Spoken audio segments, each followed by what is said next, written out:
Fil-budget tħabbar proġett ta' 50 miljun euro ta' akkomodazzjoni soċjali.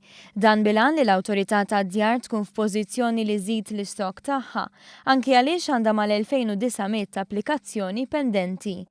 Kien spjegat li dan il-proġett jinkludi ristrutturar ta' bini eżistenti u bini fuq art li huwa kopert bil-permessi maħruġa mill-MEPA u li jinsabu f'żoni ta' żvilupp. Proġett ambizzjuż ieħor fil-qasam soċjali huwa dak maħsub biex jonqsu l-listi ta' stennija fid-djar tal-anzjani, filwaqt li l-anzjani jibqgħu jgħixu fil-komunità. Dan huwa l-Elderly Living Carer Allowance u propost li jitnieda fond pilota ta' €1,000,000 li minnu familji li għandhom persuna anzjana dipendenti jingħatalhom sussidju meta dawn jimpjegaw carer fuq bażi full-time jew part-time. Is-sussidju jammonta l-massimu ta' nofs il-paga minima u prorata għall-impjiegi part-time. Bħala proġett pilota dan is-sussidju se jkun offrud biss lil dawk l-anzjani li sal-jum tal-budget kienu fuq lista ta' stennija biex jidħlu f'dar tal-anzjani. Min jingħata l-għajnuna ma jibqax fuq din il-lista. Tħabbar ukoll kif il-Gvern qed jaħdem fuq kunċett li jinħoloq kumpless attrezzat u adattat għal persuni b'diżabilità bilan li jippromovi l-inklużjoni soċjali.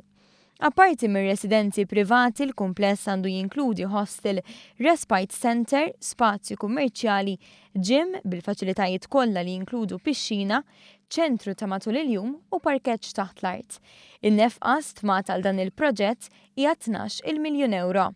Dan kollu fil-waqt li għaddejjin il-proġetti ta' residenzi għal persuni b'diżabilità fil-lokalitajiet. Wara li tlestiet ta' Siġġiewi u għaddej ix-xogħol fuq oħra f'Għawdex, beda l-proċess mal-MEPA fuq djar f'Ħażabbar u f'Pembroke.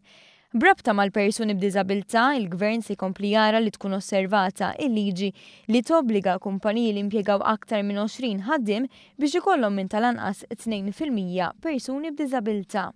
Mis-sena d-dieħla il-multa għal dawk li ma josservawx din il-liġi se tirdoppja minn €800 għal €1,600 għal kull ħaddiem b'diżabilità li ma jimpjegawx.